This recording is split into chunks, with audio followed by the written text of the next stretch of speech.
On se retrouve aujourd'hui pour une recette de polenta dessert. Donc pour faire ce dessert à la polenta, il nous faut 1 litre de lait avec ou sans lactose. Ici moi c'est sans lactose. 140 g de polenta, 70 g de sucre roux et 2 paquets de sucre vanillé. Il reste 20 centilitres de lait froid que je garde pour la fin de la cuisson. Donc là j'ai mis tous les ingrédients dans la casserole et je remue jusqu'à ce que ça épaississe. Quand ça commencera à épaissir, je continuerai à remuer pendant 5 minutes et après je le mettrai en pot. Alors les pots, c'est des pots de yaourt, de yaourtière, et j'en compte 8 à 9, hein, ça dépend comment je les remplis.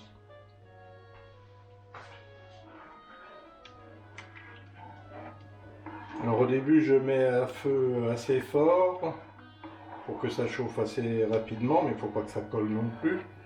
Ensuite je remets à feu moyen, comme c'est le cas maintenant.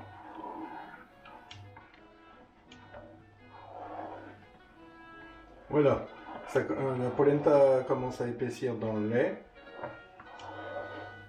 Bon, elle n'est pas encore complètement épaisse, mais ça commence à tirer sur la cuillère.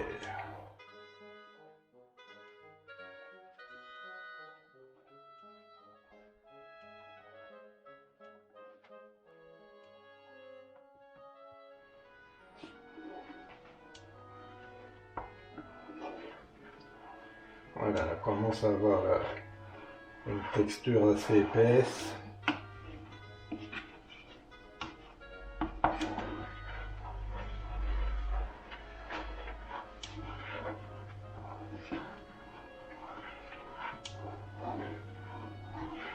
On peut compter 5 minutes à partir de maintenant pour remuer et bien finir d'épaissir. Bon, comment ça va bientôt être cuit.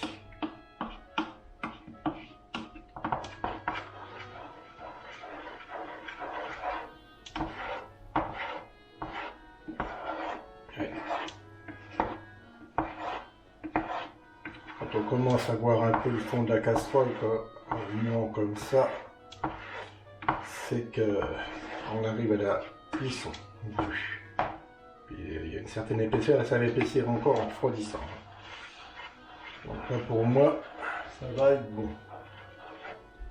Alors, normalement on dit 5 minutes après le début de l'ébullition, mais après on voit la texture, comment elle va.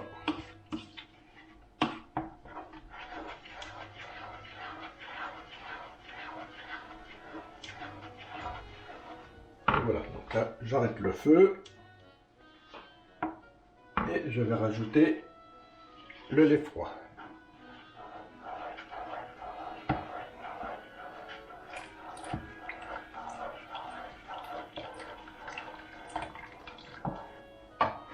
Donc a pour effet d'arrêter la cuisson et de donner un peu plus de moelleux au flanc. Voilà. Là, maintenant, on va passer au remplissage des pots.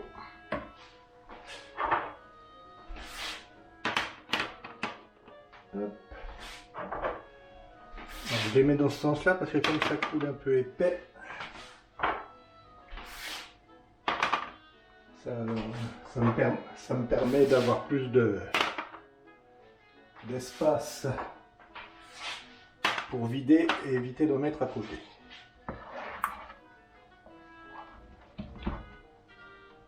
Voilà, c'est parti.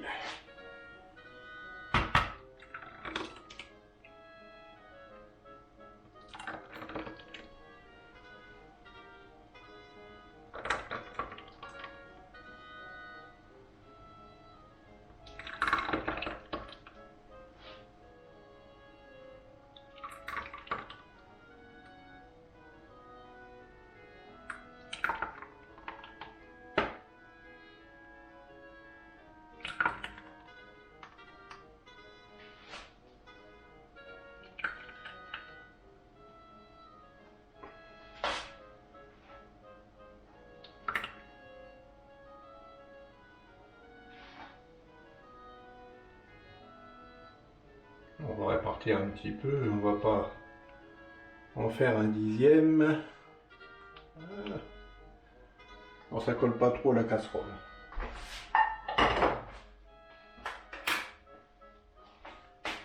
Voilà, on va fermer les pots.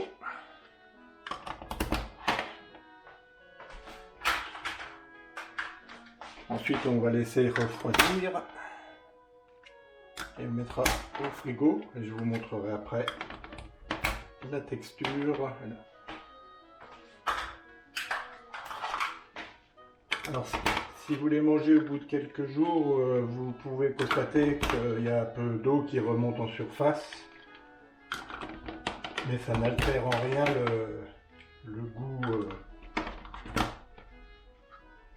de la crème, enfin du flan. C'est un genre de flan. Voilà, on se retrouve pour la dégustation.